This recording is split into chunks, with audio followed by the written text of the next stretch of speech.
But for now, a very brief speech, if I may. So when one first takes office, one imagines a year of engagements, meetings and ceremonies, but what you cannot fully appreciate until living it is the immense pride that comes from representing such a remarkable town and a community such as yourself. From the first engagement, opening the May dance at Catmas Primary School, to the most recent outing representing Oakham at Buckingham Palace, it's been an absolute honour and a privilege throughout this year.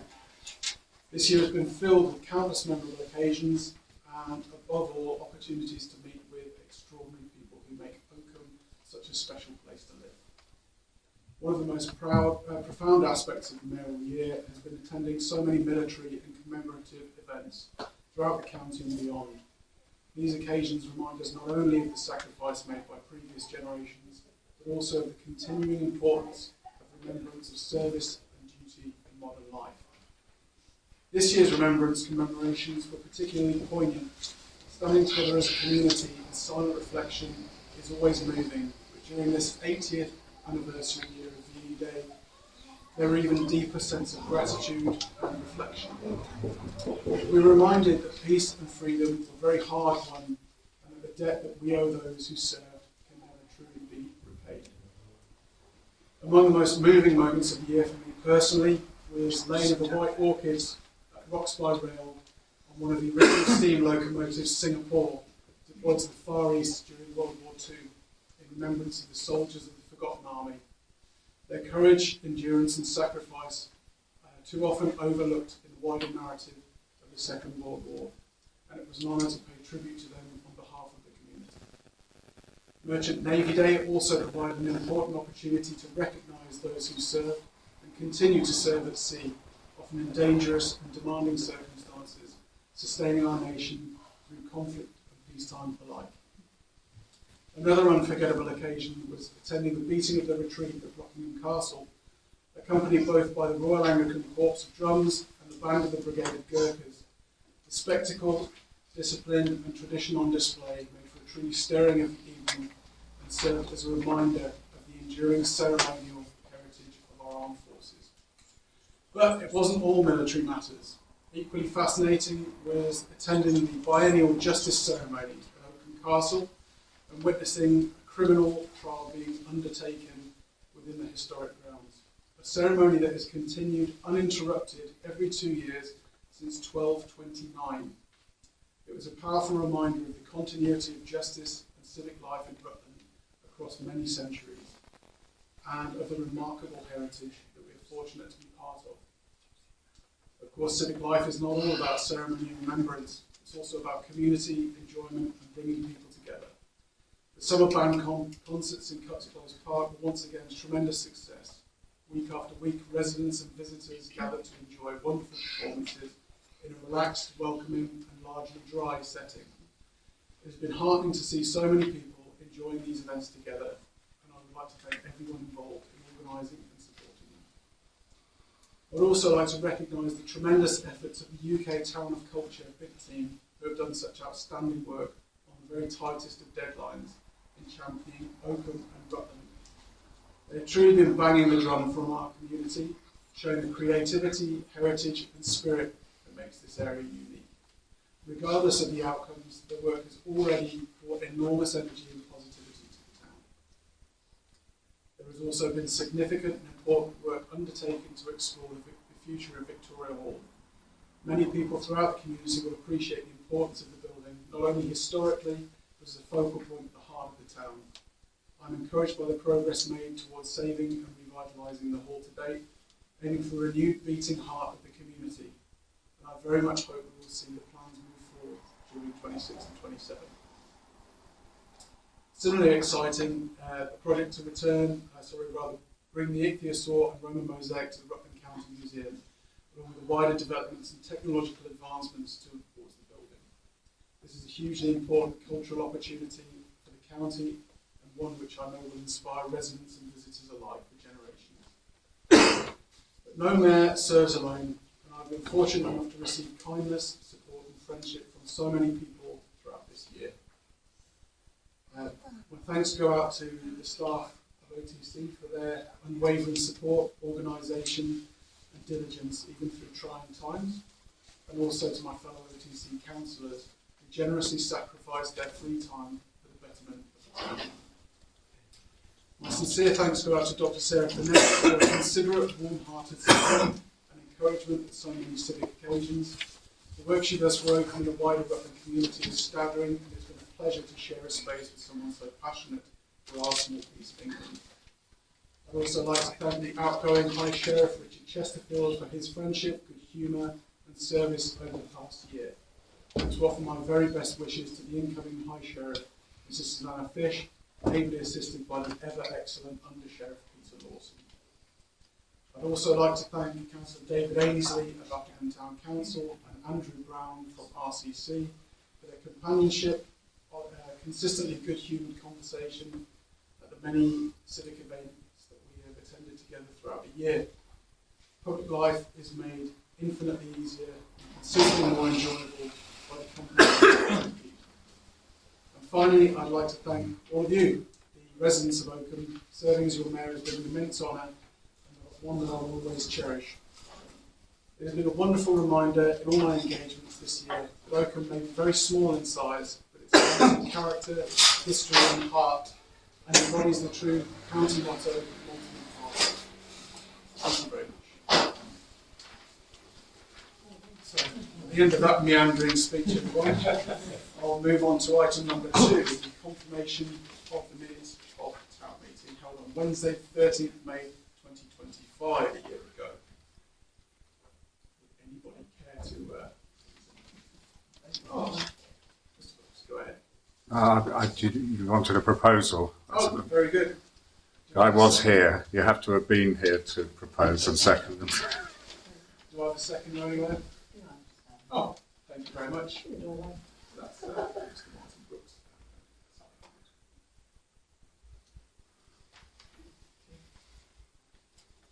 So, a vote for all those of us that might have been here in favour.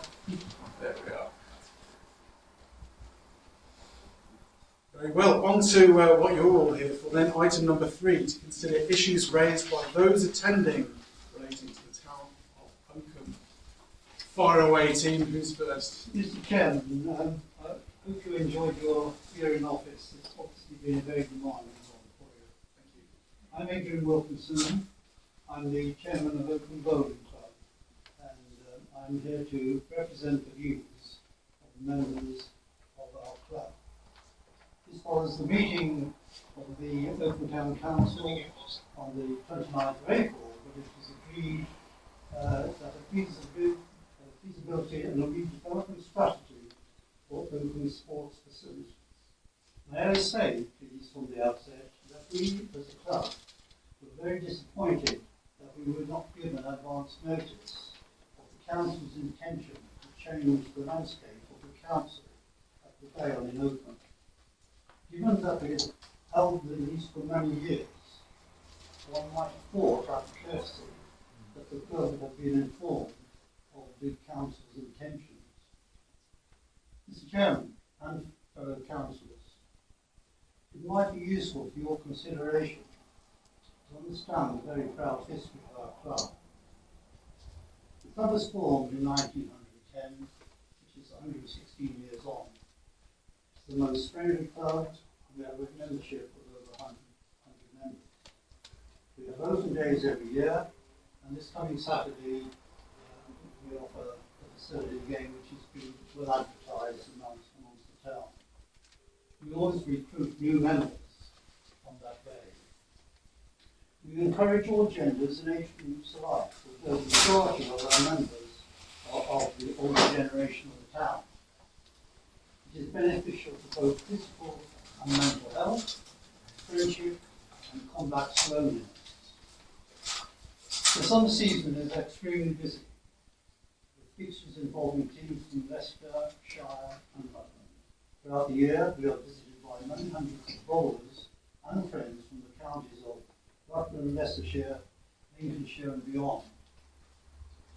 In previous years, fixtures have been arranged with touring sides from within the UK, including prestigious matches against Bowls England, other counties such as Buckinghamshire, Leicestershire, Devon and Norfolk, and also a visit from the Scottish touring team. These matches are based on the reputation of our club. Next year we've arranged with a team from Disability Balls England and are greatly looking forward to their visit. We have adapted our bowling green to establish disabled people to participate in our sport, and we are very proud to have a member who is a Disability Balls England international player, and he is a very active player within our club. Some of our matches are also arranged specifically to raise funds for various locations within the charities within the area. EMX, Air Ambulance and our foundation, for which we have attained a highly favourable reputation. Other social events are held throughout the year for members, family and friends. From the points highlighted, you can see how much this benefits the local community and especially the town of Oakham. The clubhouse is maintained to a very high standard by our own members. In recent times we have laid a new floor, installed a new boiler and fitted new blinds. These improvements have cost in the region of £20,000 and all paid for by our club at no cost to the council. A recent survey conducted by the council in 2025 confirmed that the club is well maintained and the council were impressed by the findings. We maintain the green to a high standard, covering all costs in the region of £3,000 per annum. And last year, we purchased new machinery in excess of £10,000.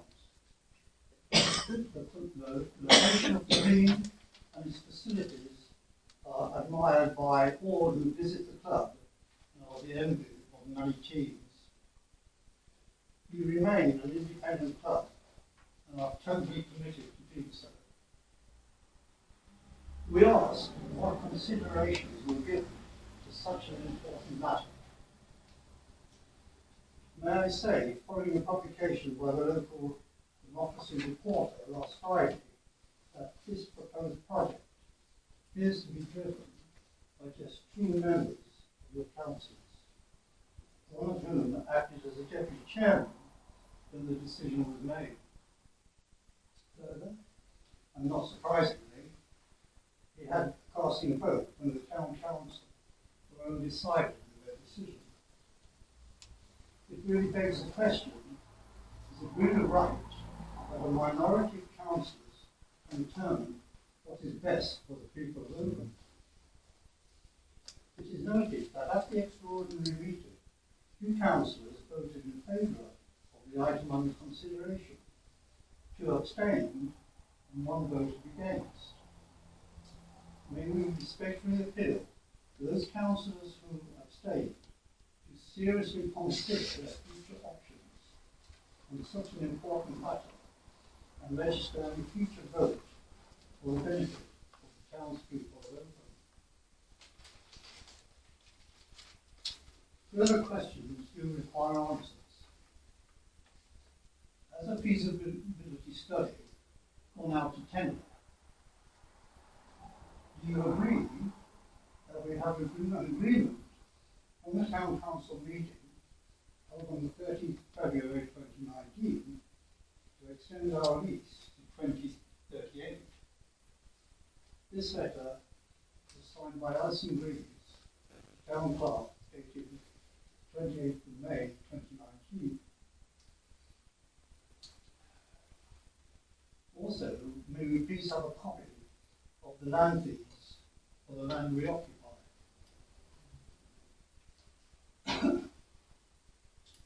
Another consideration, way back in 2005, was that the land was potentially a floodplain and therefore unsuitable for housing. If the council remove us from the ground, are they going to relocate us to provide first-class facilities that we now have? We want to remain an independent club, and one that is always available to members of the public to vote as they so wish. I appreciate, Mr. Chairman, that you may not be in possession of all the answers tonight. I'm more than happy to await your response.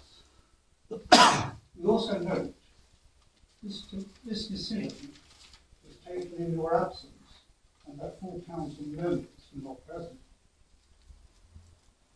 We warmly extend an invitation to any town council member to witness firsthand the benefits extended to the local community.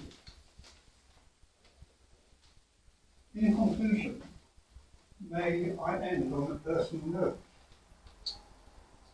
I was a former playing member of the Oakham Cricket Club for over 12 years and a founder member, playing member of Oakham United Football Club in the early 60s. I joined Oakham Bowling Club 5 years ago and found them to be a very well-run club, a very well-organised club. They are most welcoming, supportive, and I can honestly say, from all my sporting experience, which is quite considerable, that Oakham Bowling Club has proved to be one of the best. We recommend strongly to the Oakham Town Council that you seriously reconsider the implications of your proposals and you abandon such actions. We would be grateful for an early response. I thank you very much for your time, and I have a full copy of this report for your information.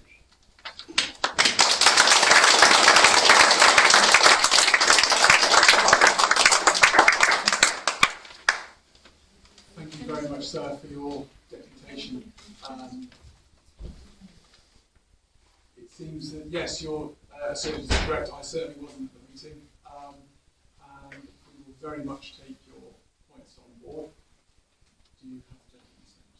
So, if I was going to send me that presentation. Adrian Wilkinson. Yes, and I will have that in minutes before. So we'll certainly, I think, consider your deputation there. Clearly heartfelt and well supported in the room there. And come back to you at our earliest possibility, if that's all right. I'm most grateful. There's a copy of the report. Oh, thank you. Thank you. I think certainly a bit of conversation and collaboration and moving forward might well be in order. Thank you very much. There was a hand at the back there. Sorry, yes, so it's Councillor Ensley, Go ahead, sir. deputy at that meeting. So, I just wanted to thank you very much indeed, Chair. Thank you very much for that most informative discussion, and I certainly do value the Bowls Club. As the author of the feasibility study, it was extremely disappointing to discover that the feasibility study, which is exactly what it says, let's see what we can do. We have a situation where we have potential of a significant repair bill because of the age of the buildings in which both the tennis club and the bowls club occupy. So all that was supposed to happen was that we went to get expert viewpoints about what we could do, £150,000 potentially of repairs to the buildings, and there was nothing more than that. I'm sorry, this has actually come from the surveys that we conducted earlier in the year, so I'm not making these figures up. So really what I'm trying to say is there's an awful lot of conjecture about what we intend to do. There is no intention. This is simply a feasibility study. Nothing more, nothing less. And there has been miscommunication about the intent of the council. And I just want to put that record straight, which is why I'm on my hind legs now. Can I ask? Yes, please. So if there's no intention, why am I paying to put towards this feasibility with no intention? I mean, it seems ridiculous, in my opinion. If there's no intention, then there's no need for a feasibility study. I can answer that question. Simply, the reports that we got in, I think we actually received them about September last year, from the survey reports, indicated that in order to bring the facilities up to today's standards, and for some of the buildings, the Bowls Club, as it happens, was, as correctly stated, was met with glowing report from the surveyor who did the initial study. But there is a potential for a significant amount of money to be spent on the upkeep of those old buildings. So, what do we do? Do we refurbish those buildings? Do we build new buildings? Definitely. 100%. Well, yeah, yes. Well, I'm not empowered. I don't have the information. I have a simple, very simple way of looking at things. What I do is I use something I used to use when I was in the Air Force, which is great, which is gather, review, assess, decide, evaluate. We're in the gather. We're gathering information, pulling it together. That information will come back to council. It will be in the public domain, and then we will then have a consultation and a vote. So I work in the medical industry, and the only reason that you do a feasibility study is to see whether you can get it through. In my opinion, that's what I work for. Feasibility studies are there to push through what you aim to do with it. So that would be my first thing. My other thing that I take from the medical industry, and I don't want to say that all elderly people play bowls, but a lot of my clients play with the bowls company, the bowls team. And I think it's atrocious that a council would even consider taking that fitness level, social aspect away from that ageing population. I think it's disgraceful. I fully support exactly what you're saying. There's no intention. Sorry, this is very. It's what do we do now? Study. That's what it is. Nothing more. Ladies and gents, sorry, I'm just going to interject here because we need to keep a little bit of order. I'm going to ask for hands to be held up. I'll introduce, obviously, point to ask you for your deputation. If you could kindly state loudly and clearly for the deputy clerk here, sorry, the assistant clerk, if your name, please, when you stand up. So I think you, sir, have your hand up first. Thank you. I'm Justin Perry. I was very interested because I live on the other side of the Bowls Club, so I will be heavily affected if the Bowls Club is no longer there and I've got a house on the site instead. In response to what you said you're the author of the feasibility study. I thought that only agreed last month to... No, I crafted it. No, let's not say crafted. Let's say I pulled it together and pulled the facts together to actually undertake a what can we do about the situation where we have... So you're the author of the proposal to have a feasibility study? Yes. Right. And the feasibility study, actually. Yes, the author of the proposal to have a feasibility study. Yes, you're quite right. Because if you're the author of the feasibility study... then I'm not the author of the study that's come back now. But I don't understand how we go from this, and obviously I don't know the history of this because I've only become interested since it's literally in my backyard. How do you go from conducting a feasibility or an analysis of what to do with some existing buildings, which is I understand the council not responsible for anyway, to wondering whether you might knock them down, remove the facilities and build a house? I'm sorry. I'm not sure how you get from the one to the other. We didn't. The actual report that I wrote simply said that we engage experts to come back to us and see what our options were. The other information that you've received, I believe, is conjecture. Because no decisions have been made, and it simply says, let's see my what understanding is that the prospect of relocating the existing facilities and replacing them with housing on that site was expressly mentioned at the council meeting, which is what's caused the attendance this evening. Yes, sure, okay. I can come back on that if you will. So quite simply, there are lots of options here, aren't there? We can refurbish the clubs. We invest. We get the money together to invest in the clubs and leave everything as it is. That is certainly a possibility. We can consider possible relocation. Possible, yeah, and that's something we openly discuss. But none of these options have been investigated. I'm a firm believer in gathering the information together at the first instance, so that we can make proper weighted discussions. Unfortunately, the exempt paper and the discussions that were held in exempt session were publicised, and unfortunately there was a slant which did not reflect the intention of the vote at the meeting. I'm going to stop Okay. now because other people want to So- speak. I might Sure, okay. okay. Gentleman in the middle with the spectacles. Yep, Ben Callahan. I've Sorry, got a few questions. One, I'd like to know what the cost of a feasibility study is, because that's fundamental to because we're paying for it. Two, I'd like to know why you waited until the chairman was away until you had to have this very, very important meeting, which affects so many hundreds of people, not just the local residents, but all the people who are involved in the tennis club and the bowls club. And it smacks of some self-interest here. It really does. I'm sorry if that's insulting, but that's what it feels like. The fact that you're saying you're the author of the feasibility study, which now turns out not to be true, it just sounds really very woolly, and I've got no faith from what I've heard so far in the judgments being made by this council. It's appalling, absolutely appalling. The gentleman immediately to your right, sir, I think is next up. Yeah, very smart living Bowling Green Close. I too would like to know what the cost of this feasibility study will be. Surely that could be used for the proposed refurbishment. Yeah. Sounds like a plan. We've got a gentleman in front here. My name's Peter Hanley, and I'm helping my friend here who lives in Bowling Green Close. Yes, sorry, I don't know Councillor Ainsley's first name, but as an ex-submariner, communication, particularly with the RAF, is very, very important. And it strikes me, thanks to Martin Brooks, who gave me some information, we had a quick email exchange, I've only just seen the paper that was put through the door. My original question was, having heard about phase one, can you show me the whole project? Because one bit of a phase of a project, I don't know what I'm dealing with.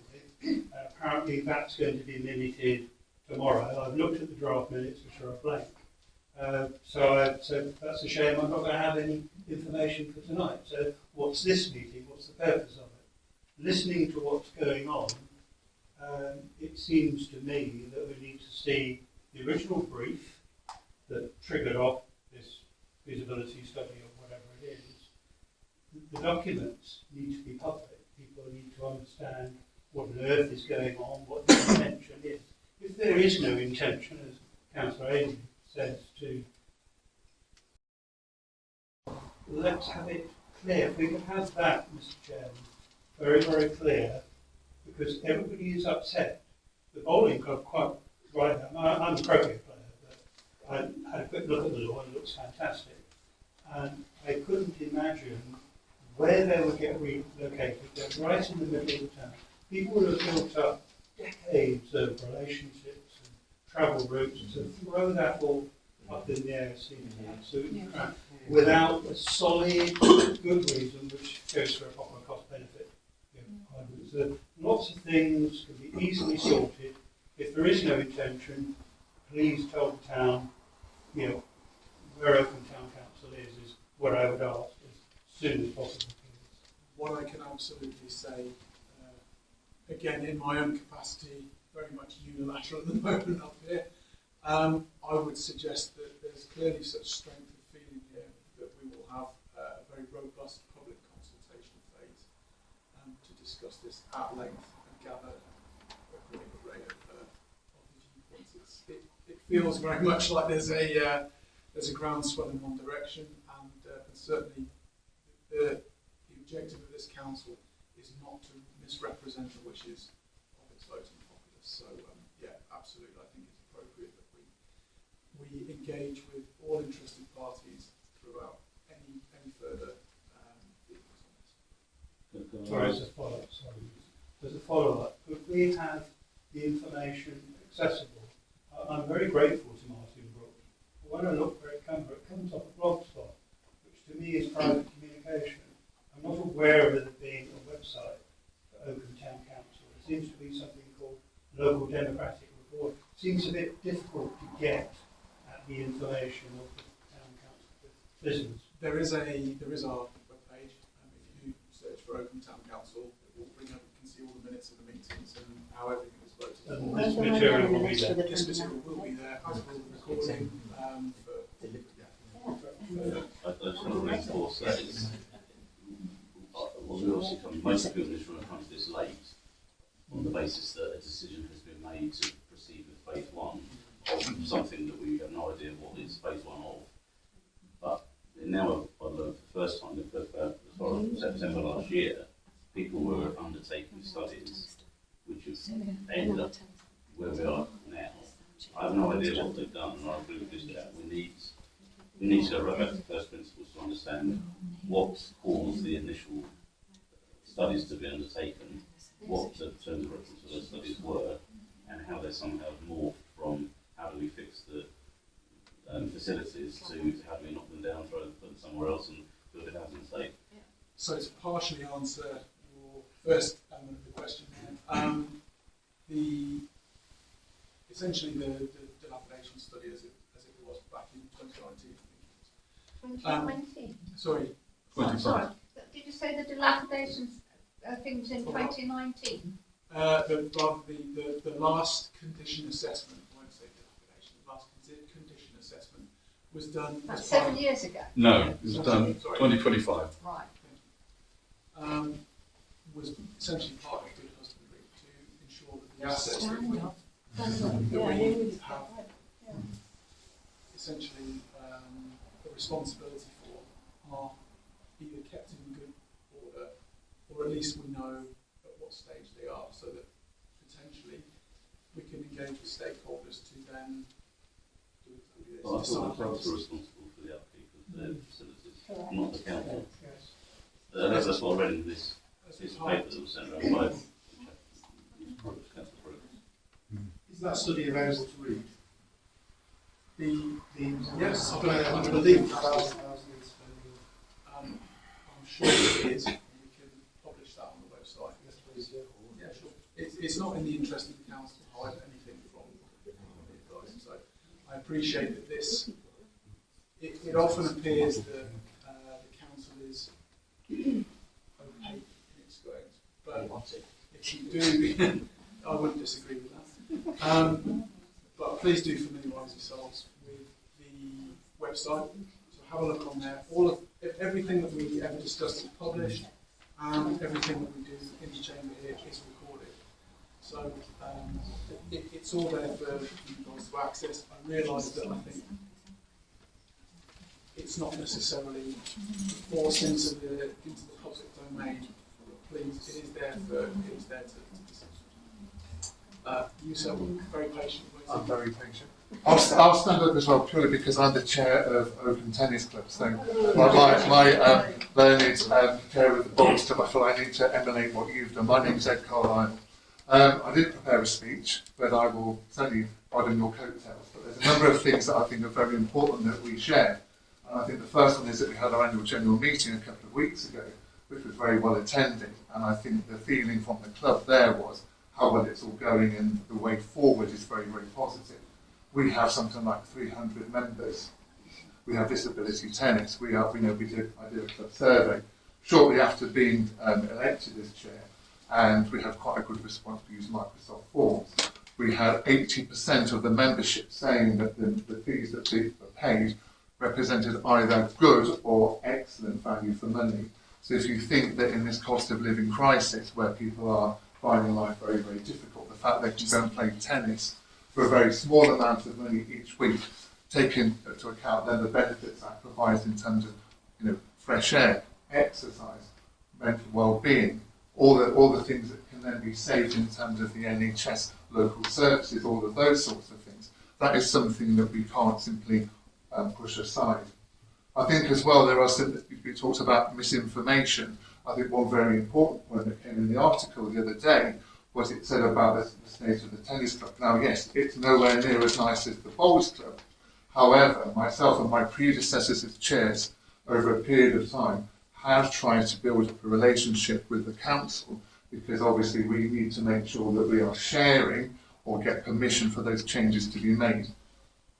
In my time, and I'm an ex-head teacher, so I'm pretty persistent in terms of contacting people, I've had to battle time after time after time to get any meeting set up.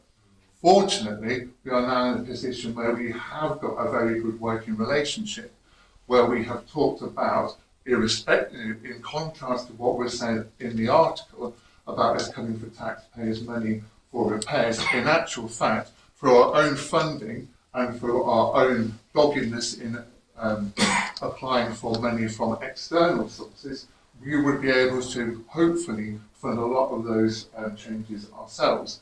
It's also worth noting that on the report itself, the condition survey, we have some, concerns about the understanding of the makeup of the building and whether that's actually accurate.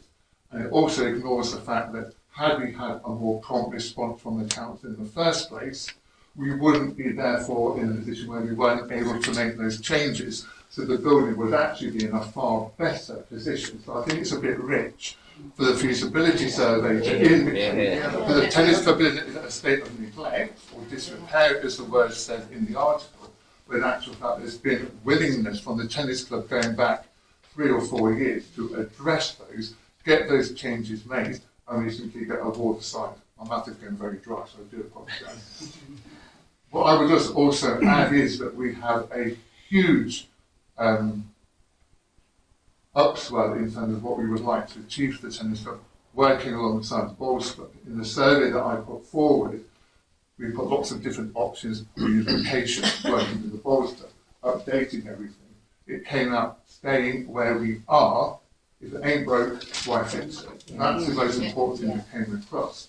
But what I would also like to know is the original covenant that gave the land, where is that? If that says it is for recreational use, that has to be kept, surely. If it is overturned, there has to be a very good legal reason for that to be done. What is the timeline for the changes? So if the feasibility study says that, what would happen? But also, if it did change, we would have to be very clear that what was being given to us as a replacement was A, better than what we already have, and also, secondly, already up and running before anything else happened. Otherwise, as a council, you'd be very clearly not providing what's for England, what you as council should be providing. So I think there's a huge amount of information that needs to be provided before we can even think about moving any further forward. Thank you very much.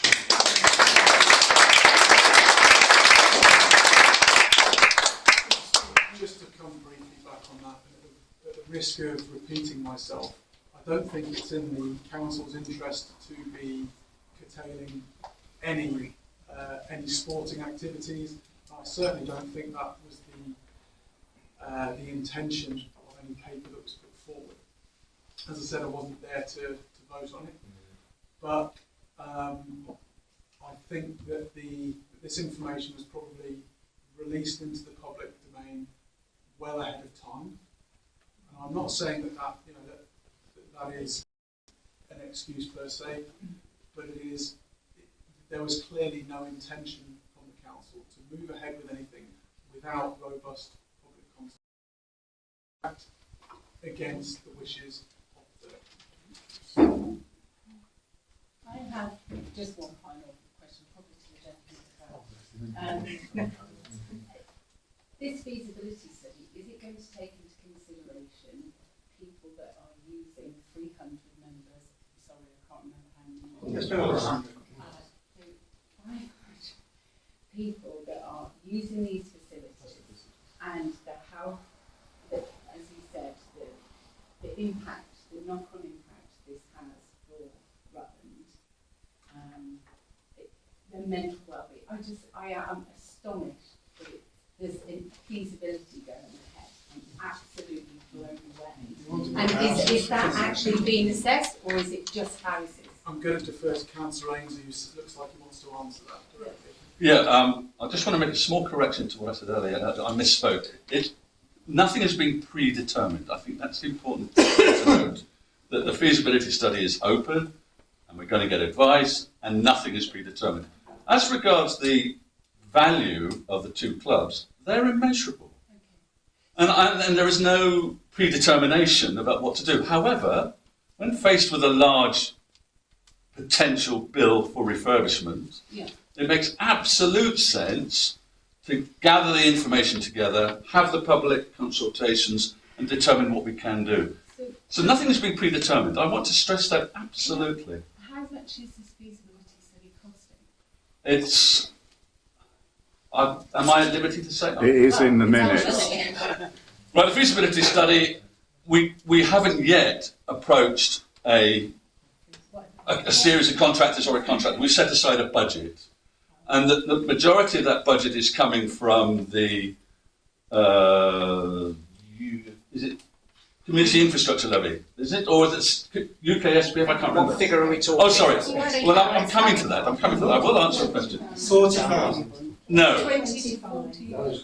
we have set aside a budget of £10,000 from the Just hear me out, and then you'll get your answer. UKSPF, which is the UK Special Provident Fund, which is not a burden on taxpayers. That's something that comes down from central government and is organised by RCC. And we're taking £15,000 from our reserves to conduct the feasibility study, and that is a total of that's the budget. We haven't yet gone out to look for tenders. But I'm still confused. And I know that you're obviously a very intelligent man and you strategize all of this out. If there is no intention, what is the point? Why would I can only repeat myself. The point was simply that we're faced with a potentially. So why wouldn't we, as Rutlanders, why wouldn't we value people's health, well-being, and community spirit that these places hold within Rutland to actually fundraise taxpayers' money? I'm sure you could go around most of the houses in Rutland and said, would you want to give money towards the tennis club, the cricket club, the bowls club, because of all of these wonderful benefits to our community? And everybody would say yes. Yet you have the biggest amount of people in this room that is fighting the feasibility study that has no intention. It's ludicrous. No, can I just very quickly, and then I'll sit down. Quite simply, yes, of course. The value to the community, the value for health, all the things that you've mentioned are extremely important and are part of the feasibility, isn't it? Of saying, what can we do? We have a big bill, or potentially a large bill. Do we sit and wait for that to materialise and then, I don't know what we do. If we go forward, consult, recognise the benefits of the clubs that as they already exist, the decision, because there's no predetermination here, the decision could easily be, we will get some money together to refurbish the buildings as they currently are and leave everything alone. That's absolutely, because there is no predetermination. Sorry, I know I'm going to sit down. Who is the big bill from? The bowling club? Have they given you a big bill? This has all stemmed from the surveyor's report that came to us in September, I think, when they finally arrived. Wasn't that right? That's the big bill. Wait patiently. Yeah, Dave Bradley. So I'm a member of the tennis club and I live opposite the bowling club. So I'm somewhat well versed in both clubs, and I see the bowling club is immaculate. The tennis club is well attended. So both are clearly of benefit to the town. You keep going on about this potential large bill. It seems to me that the council have been somewhat neglectful in their dealings with both clubs. We've heard from the tennis club chairman that they've struggled to get meetings with you regarding maintenance, ongoing repairs. So you keep going on about this large figure. I think you mentioned earlier £150,000.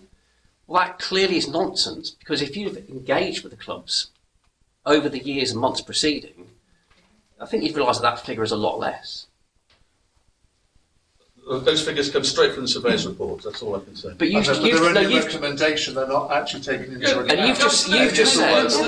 You're basing a feasibility study on a recommendation that may not even be correct. You've just said those figures are fairly recent. But we have literally just heard that you've not engaged with the club. I think that So if the two parties actually did discuss, that figure that your consultants came up with would be ridiculous. Surveyors. I certainly have a feeling that post this meeting that there will likely be a robust conversation with both parties to discuss this further.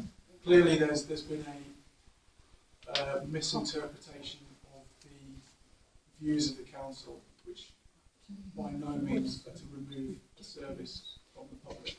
So I think that the terms of conversation need to be defined, and certainly I'll be approaching the clerk in the office to perhaps pull together a more collaborative conversation with both parties so that there is no misinterpretation of anything. I'm still hung up on what we're doing with feasibility study. Can I just take a question? Sorry. Yes, please. Thank you. Paul Morant. Sorry, can you repeat that? Paul Morant. I've got a number of questions I want to raise, but I want to throw some answers out first. On your website, the feasibility study is going to cost at least £40,000. In the minutes from the meeting held on the 29th of April. I don't think Councillor Ainsley is aware that confidential minutes have been published on our website. That's the way I went public, because the clubs have been notified and the minutes were published, and I have not divulged anything about phase 2. So when he says people are being misled and information has been given out, I get fed up with being told every time that people are being misled. I told the community that this council made a decision for a feasibility study, nothing else. And the comment about the housing came from Councillor Ainsley, and that's probably the only breach. Can I just finish? No, you may not. This gentleman's making a deputation. You may wait your turn, sir. Thank you. I'm sorry, but I just, No, that'll do. but I keep hearing that, and it just annoys me. The report that was done by the surveyor on the Bowls Club identified three areas that needed attention over the next 30 years. Not immediately, 30 years. Brilliant. One was the roof. It's a felt roof, and we all know felt roofing doesn't last indefinitely. But we repair that as we go along, and one day it may not need the whole building refelting, which we will probably come to the council and ask for some assistance in the cost of it. Secondly, it's a lack of lagging in the roof space, and we have got plans to lag that eventually, but it's a very congested roof space, not much room to work, and without the agreement of a new lease, or the signing of a new lease, we don't want to spend money if we're not going to get that lease. And the third point that was raised in the survey was there is some asbestos in the ceiling, in a small section of it, and it's advised that that be removed at some time. Now, as a council, you did an asbestos survey many years ago, which identifies it, but you've chosen not to do anything with it. So that just clears those points up. You say there's no intention to build housing on the land. No predetermination. To build a new tennis club and a new bowls club, well, buy the land, everything, we're probably looking at £1.5 million. How would your council raise that without selling it for development, the existing land? You wouldn't. So, just clear those points up. I know I have a few other things. On the agenda for the 29th of April, the item we're referring to didn't appear on. There is now an agenda on the website which shows that item and an item for the Princess Avenue building on the agenda. So the agenda has been changed, which gives me the impression that if we knew about the meeting on the 29th, we could have come and talked about it, but we were kept in the dark. And it was kept in the dark because it was dealt with privately. The video recording the meeting stopped, so it was never visible. But now the agenda is on there with those items on it, which gives me the impression that Well, why didn't the members of the public come to that meeting?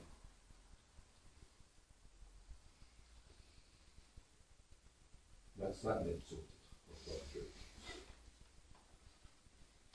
My next one, which is somebody raised already, why is council information, which was done in private, plastered across Facebook? I don't know. I don't understand. But that's the only way we found out about the fact that this was happening. Now I'd like to go to, I just cannot believe that you're going to relocate a bowls club, which would cost £30,000, £40,000 to put right. Tennis club, which isn't in such good condition, and maybe they've outgrown it a bit, or maybe it's not suitable for the purpose they want now, but to change that, knock that down, they could share our clubhouse for a year, while they had a new one built on the site, and that may cost £150,000. So we're less than £200,000. If we're going to relocate, it's £1.5 million. My feeling is, you want to move us out, put us somewhere else, raise enough money so you can bail out Victoria Hall as well. Well, that's my opinion only. But if it is going to be for housing, I'd just like to come to the Oakham and Vale neighbourhood plan, which, obviously as councillors, you know all about, because it's on your website. Policy 1, development proposals for residential development will be supported where they will not, individually or cumulatively, with other permitted developments, have an unacceptable impact on local amenity, community facilities, education, health, recreation, leisure, cultural, etc. And where practicable will positively contribute to an improvement of such amenities and community facilities. Well, if you build houses there, you're going against that. Also, proposals for residential developments of 10 or more dwellings will not be supported outside sites allocated in the Rutland local plan. I assume you would look to build more houses than 10 on that site. Now, policy 9, green infrastructure and recreational facilities.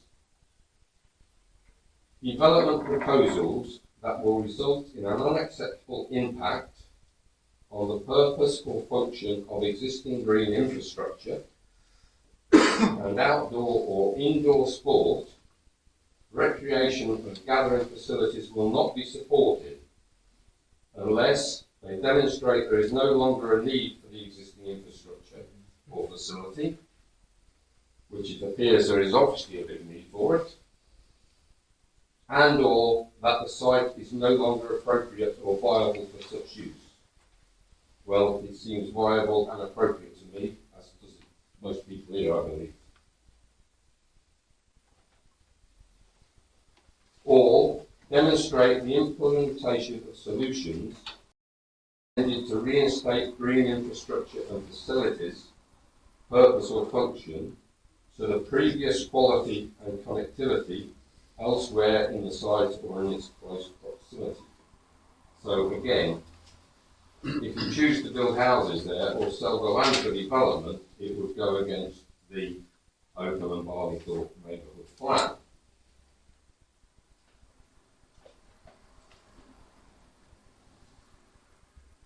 One thing left, I believe, and I'll shut up for a minute.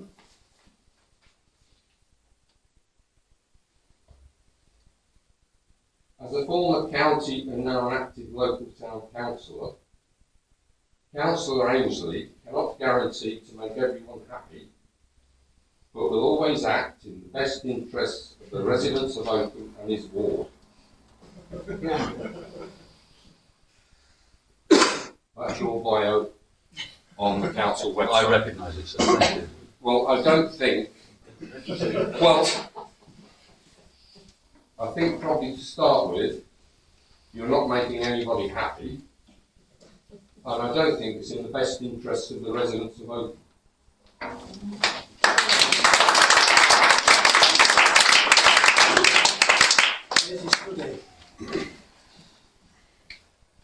Brooks, Yeah, apologies for interrupting, but it's quite a frustrating position to be in.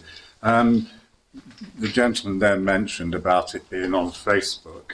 What I'd like to say is that none of my information went out until, I think it was Friday evening, after I'd found out that the tennis club and the bowls club had been notified, which then makes it not a confidential matter. I made it very clear when I spoke to residents, and this is what I hate. Everything I say gets put across as if I'm giving misinformation. I have not given residents any misinformation. I made it very clear verbally to people who have spoken to me, in emails, in the letter I distributed. This council has not made any decision to go past phase 1.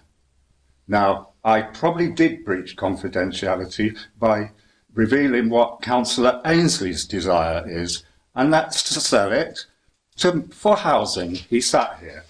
And, you know, so I breached confidentiality on that part of the meeting, but I have not breached any other confidentiality. Gentleman at the front had an email and he asked me, what is phase 2? Sorry, I can't tell you. Why can't you tell us, Martin? Because it's confidential. We don't even know what it is. Well, we do, because it was all in the papers and it comes to a huge more money. Phase 2. Martin, you're assuming predetermination. No, I'm not assuming. I'm just saying phase 2, we can't tell the public. But we know what it is. Okay? So it's all based on phase 1, which we can tell the public because we've minuted about it. We've minuted that phase 1, a feasibility study, which personally I find is just total nonsense. The money, £25,000 minimum for somebody to tell us that we could do something with it. You know, that's all I'm going to say. You know, I voted against it because we were only a very small group and the papers we had didn't really say a lot. I had to force with another councillor who's not here what the intention was, and that's why I breached confidentiality, because we both said, Councillor Ainsley, what's the end aim? And he said development. And when I said to him, what do you mean development? He said housing, and the council will make a few million. And that was it. And the goal is from it is clear that the clubs will be located if it happens. But I don't believe it can happen. We can't even find land for a skate park in Oakham. So how are we going to find the land big enough for a tennis club and a bowls club and the parking? And so, you know, sorry I go on, but I hate being told that I've given misinformation all the time by Councillor Ainsley when I haven't. Everything I've given has been based on what is on our website minutes, and that is it. And I've made it very clear that this council has not voted to go past that. I'm quite flabbergasted that the 2 members supported it on the basis that we're going to spend 25,000 at least, when we don't even have a quote. Our standing orders say we should go out to tender, and we haven't done that. And it's just, it's a muddle, sorry. I will shut up. Mr. Chairman, it's clear that this has been an appalling process. There's been lack of democracy, I believe, in this whole thing. I think that there has been a vast overstepping of authority. I'm absolutely appalled at the fact that this was all left until you weren't here, given how important it was for the vote to take place. I might be wrong, but I sense disquiet and dissatisfaction in you in this whole thing. And given that, I think the councillors involved need to take a long, hard look at themselves. I think Councillor Ainsley should look to resign. I really do. I think he's behaved appallingly in this whole thing, and I don't think he should stand as a councillor in this town, because he's let us down and he's let the town down. That's how I feel. Yeah, morning. As an former to remind you of what. Ben Calvin. Thank you As a former accountant, And your name, sir? Munir Haq. As a former accountant, one of the things that really appalls me, I hear that the worry is about a cost of £140,000, and to actually consider spending 25,000 or 40,000 in order to study how to solve a £140,000 problem is absolutely bizarre. Yeah. That's the first point I'd like to make. The second point is how you do a feasibility study. In my experience, you first decide what is the problem you want to solve, and having decided that, the feasibility study examines alternatives on how to solve that problem. I don't know what the problem is that we were supposed to solve by doing this feasibility study. Was it to release land for housing, or was it to help the bowls club and the tennis club to rebuild their buildings? You know, the two are so entirely different that it makes absolutely no sense at all.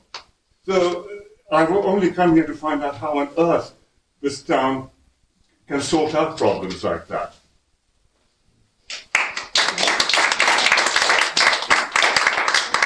I think at this point that's quite a nice segue into saying that we do have some vacancies available.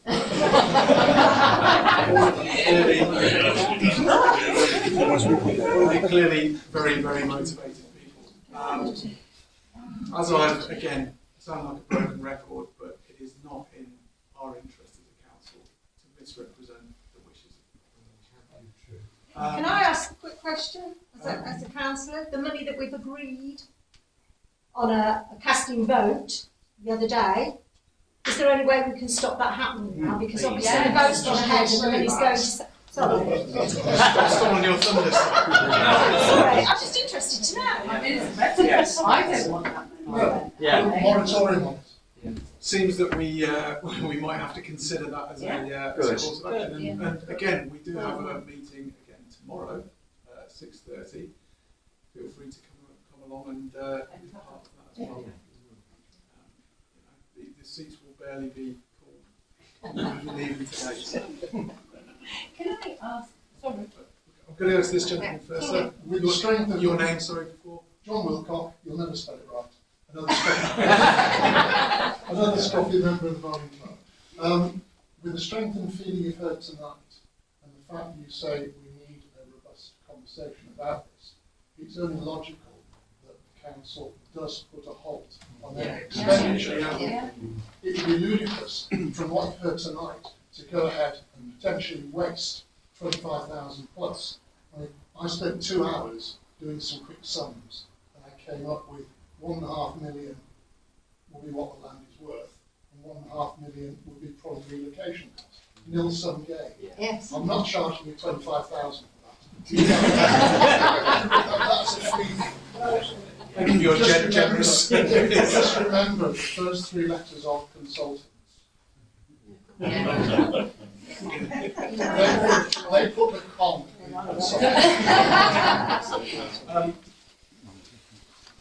Presently, because the next meeting is in a very short period of time, I'm not entirely sure that our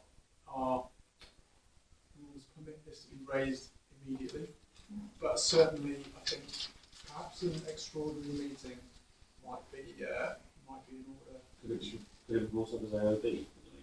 We don't have an AOB for because otherwise it drags things well into the night. So typically we'll raise this as an agenda item to revisit this at an extraordinary meeting. I feel that we should probably do it as a single agenda item meeting, because it's very likely we'll see you all again at that. But certainly I think that given the strength of feeling quite obviously in the room tonight, that yes, we do need to think very seriously about it. Oh, absolutely, and Stop. I think that it's not so much about us thinking, it's about representing you appropriately. So it's not for us to think, it's to represent your wishes. So. Can I go? You had a bit of air. Ladies I'll first. go to the gentleman. Ladies first. Oh, you sir. Go ahead. Naivety. I've never been to one of these proceedings before, but I thought it was important to show my face here. Lots of questions have been asked. When do we see the answers?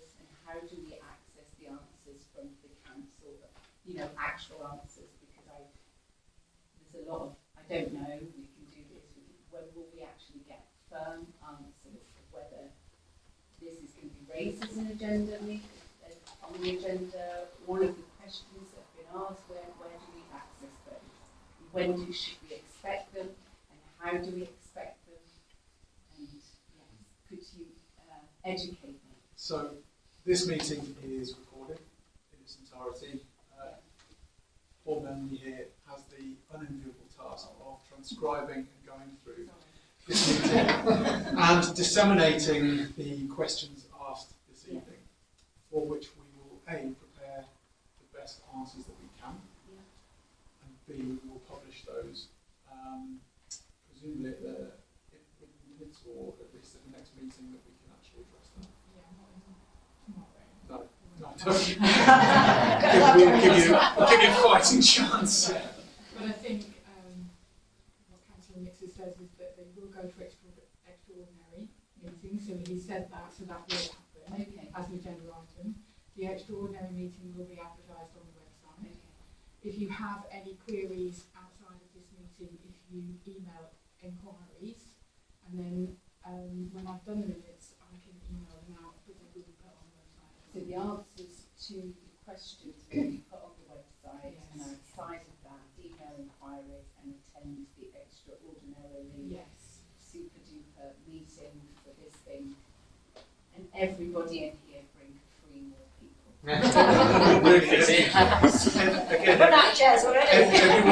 Everyone is absolutely welcome. Obviously, we do have a bit of a space constraint here, but no, I absolutely support that. I think that if there is a tennis club, because they've got loads of space. Good parking.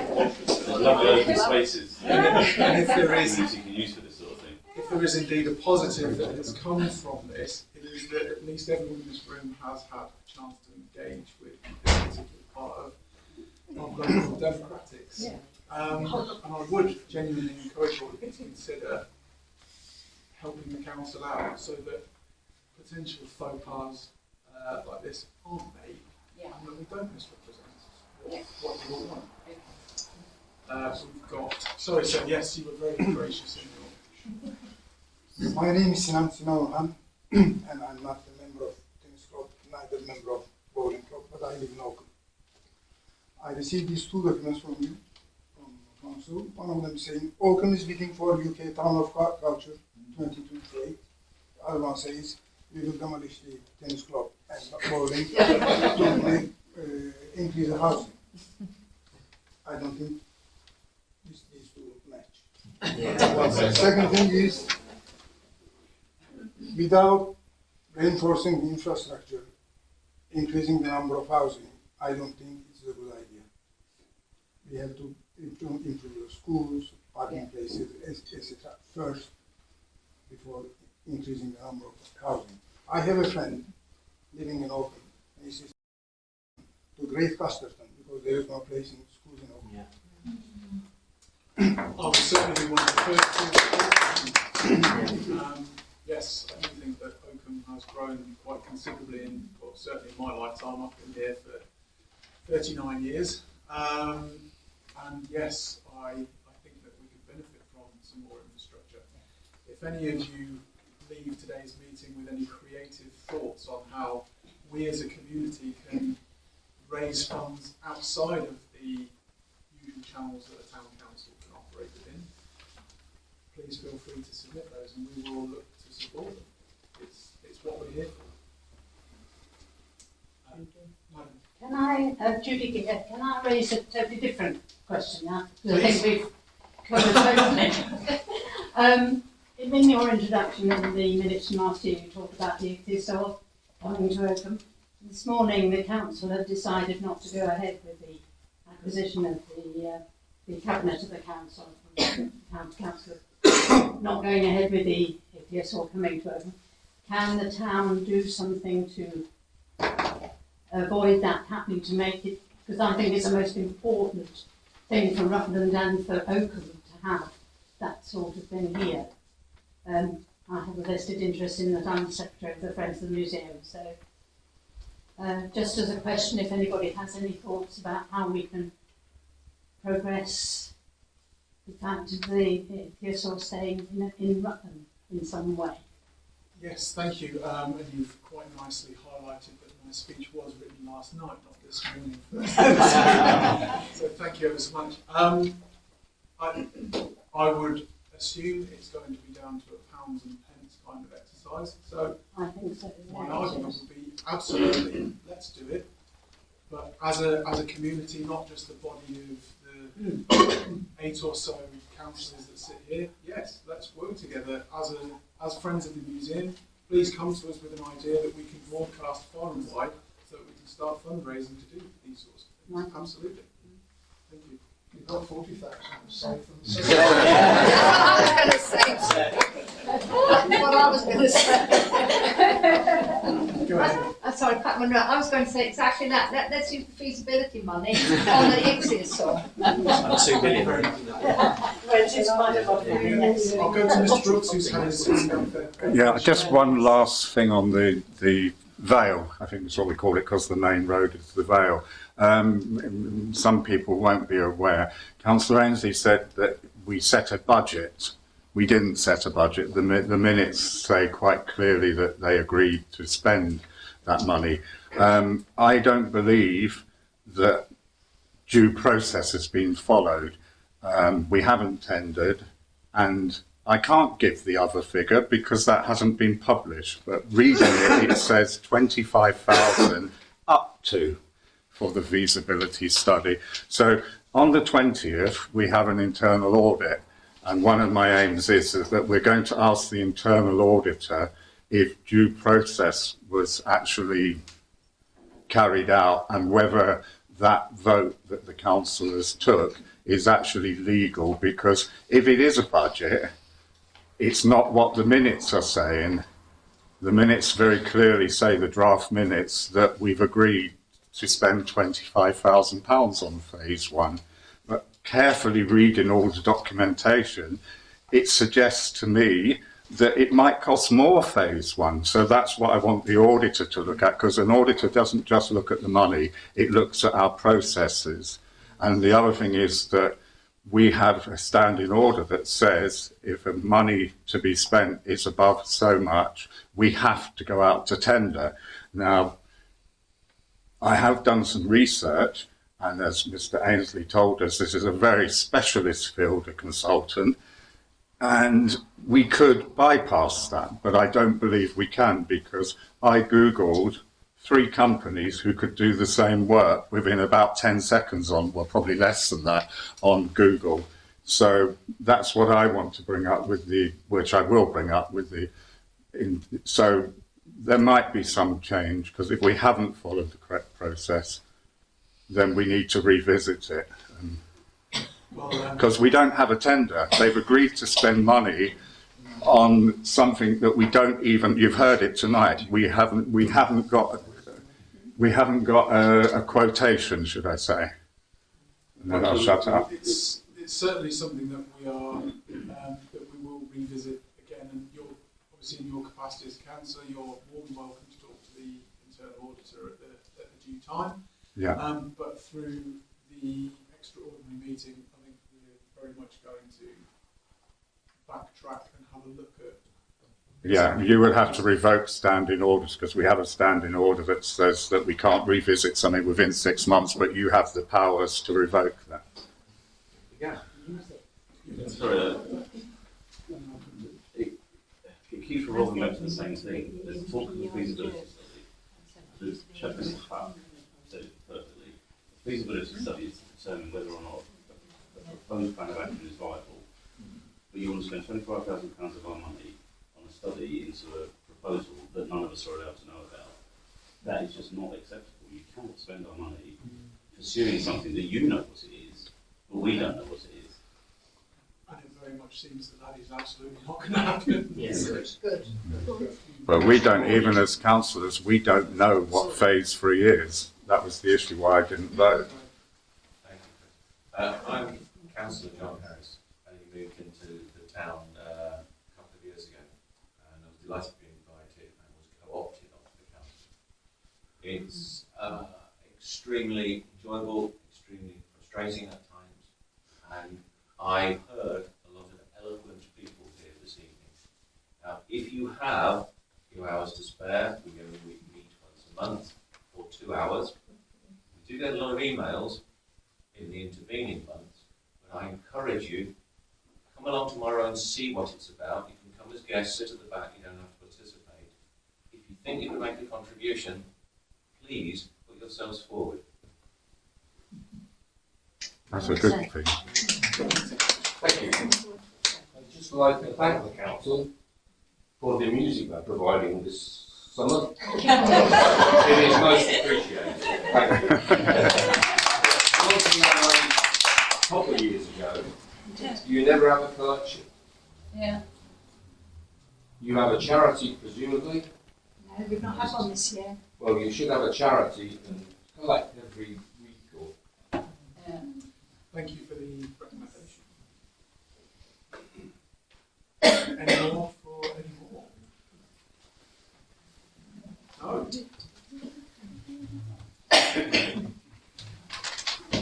Well, speak now or forever hold your peace.